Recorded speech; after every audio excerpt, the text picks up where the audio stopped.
Hello friends, welcome to एल्स study plan channel. कैसे हैं आप सभी? आई होप आप सभी ठीक होंगे।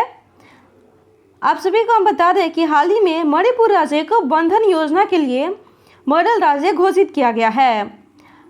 तो फ्रेंड्स, आज के इस वीडियो में हम आपको बताने वाले हैं कि आखिर ये बंधन योजना क्या है, इसकी शुरुआत कब और किसने की थी, और मणिपुर राज्य को बंधन योजना के लिए मॉडल राज्य क्यों घोषित किया गया है। इसलिए आप सभी हमारे साथ शुरू से लेकर के अंत तक जुड़े रहे ताकि आपको कोई भी पॉइंट मिस ना हो पाए, क्योंकि ये वीडियो सारे कॉम्पिटिटिव एग्जाम के लिए महत्वपूर्ण है। तो चलिए फ्रेंड्स, बिना कोई देरी किए हुए हम आपको बताते हैं कि प्रधानमंत्री बंधन योजना की शुरुआत कब और किसने की थी। फ्रेंड्स, ध्यान रखिएगा, प्रधानमंत्री नरेंद्र मोदी ने बंधन योजना की शुरुआत छत्तीसगढ़ के बीजापुर से की थी। वहां पर 25 लाख रुपए की लागत से बंधन विकास केंद्र की शुरुआत की थी। इस योजना को अंबेडकर जयंती के अवसर पर 14 अप्रैल 2018 को लॉन्च किया गया था।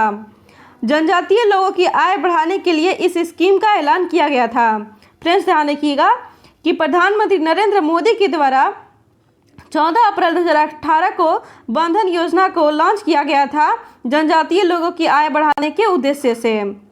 तो चलिए फ्रेंड्स, अब हम आपको बताते हैं कि आखिर ये बंधन योजना है क्या। यह वन आधारित जनजातियों के लिए अस्थायी आजीविका के निर्माण को बढ़ावा देने के लिए बंधन केंद्रों की स्थापना करके लघु वन उपज का विपणन, मूल्य संवर्धन और विपणन के लिए एक कार्यक्रम है। फ्रेंड्स, ध्यान रखिएगा कि बंधन योजना आजीविका के निर्माण को बढ़ावा देने के लिए बंधन केंद्रों की स्थापना करके लघु वन उपज का विपणन, मूल्य संवर्धन और विपणन के लिए एक कार्यक्रम है। बंधन जनजातीय स्टार्टअप कार्यक्रम एक ऐसी योजना है जिसने रोजगार और आय बढ़ाने में प्रमुख योगदान दिया है। यह एमएसपी के माध्यम से लघु वन उपज के विपणन के लिए तंत्र का एक अंग है, और यह एमएफपी योजना के लिए मूल्य श्रृंखला का विकास है। फ्रेंड्स, ध्यान रखिएगा कि इसके तहत हर साल लगभग 30,000 बंधन सेल्फ हेल्प ग्रुप बनाने की योजना है। वहीं हर 15 सेल्फ हेल्प ग्रुप के क्लस्टर पर एक बंधन विकास केंद्र बनाने की योजना है। बंधन विकास केंद्र पर जनजातीय लोगों को ट्रेन किया जाता है और उनको जंगल से इकट्ठे किए गए अपने प्रोडक्ट की वैल्यू बढ़ाने के लिए वर्किंग कैपिटल दी जाती है, और जिला कलेक्टर के मार्गदर्शन में लोग अपने प्रोडक्ट न सिर्फ अपने राज्य में बल्कि उससे बाहर भी मार्केट कर सकते हैं। फ्रेंड्स, ध्यान रखिएगा कि बंधन योजना के तहत जिला कलेक्टर के मार्गदर्शन में लोग अपने प्रोडक्ट न सिर्फ अपने राज्य में बल्कि उससे बाहर भी मार्केट कर सकते हैं। और मोस्ट इम्पॉर्टेंट फ्रेंड्स, आपको ध्यान रखनी है कि ट्रेनिंग और टेक्निकल सपोर्ट ट्राइफेड के जरिए दी जाती है। अर्थात बंधन योजना के लिए ट्रेनिंग और टेक्निकल सपोर्ट ट्राइफेड के जरिए दी जाती है। हर बंधन विकास केंद्र को 15 लाख रुपए की वित्तीय सहायता दी जाती है। इस स्कीम के जरिए देश के 28 राज्यों के 307 आदिवासी जिलों में रहने वाले 5.5 करोड़ जनजातीय लोगों को सशक्त बनाने की योजना है। बंधन योजना के जरिए जनजातीय समुदायों को 50 गैर राष्ट्रीयकृत लघु वनोपजों के लिए उचित पारिश्रमिक और न्यूनतम मूल्य दिलाने पर भी काम हो रहा है। फ्रेंड्स, अभी हमने आपको बताया कि बंधन योजना के अंतर्गत आदिवासियों को ट्रेनिंग ट्राइफेड के जरिए दी जाती है, और बंधन योजना का सारा काम ट्राइफेड ही संभालता है। तो चलिए फ्रेंड्स, अब हम आपको बताते हैं कि आखिर ये ट्राइफेड है क्या। फ्रेंड्स, ध्यान रखिएगा कि ट्राइफेड का फुल फॉर्म होता है tribal cooperative marketing federation of India. ध्यान रखिएगा कि ट्राइफेड का फुल फॉर्म होता है tribal cooperative marketing federation of India, और ट्राइफेड की स्थापना आदिवासी उत्थान के क्षेत्रों में काम करने वाली नोडल एजेंसी के तौर पर की गई थी। अपनी स्थापना के बाद से कई कार्यक्रम और पहलों को लागू कर रही है।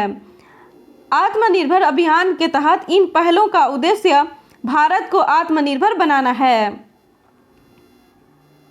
चलिए फ्रेंड्स, अब हम आपको बताते हैं कि आखिर मणिपुर राज्य को बंधन योजना के लिए मॉडल राज्य क्यों घोषित किया गया है। तो फ्रेंड्स, ध्यान रखिएगा कि मणिपुर विशेष रूप से जो चैंपियन राज्य के रूप में उभरा है, यहाँ बंधन कार्यक्रम स्थानीय आदिवासियों के लिए रोजगार के प्रमुख स्रोत के रूप में उभरा है। जब से अक्टूबर 2019 में राज्य में कार्यक्रम शुरू किया गया था, तब से 100 वन धन विकास केंद्र स्थापित किए जा चुके हैं।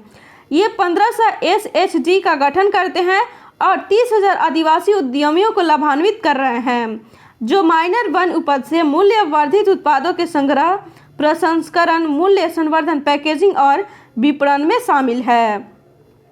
हर स्तर पर राज्य के एक सक्रिय सहयोग और भागीदारी के साथ मणिपुर राज्य में वन धन केंद्र देश के बाकी हिस्सों के लिए एक मॉडल उद्यम बन गया है। फ्रेंड्स, ध्यान रखिएगा कि हर स्तर पर राज्य सरकार के एक सक्रिय सहयोग और भागीदारी के साथ मणिपुर राज्य बाकी हिस्सों के लिए एक मॉडल उद्यम बन गया है। चलिए फ्रेंड्स, अब हम आपको बताते हैं मणिपुर राज्य के बारे में।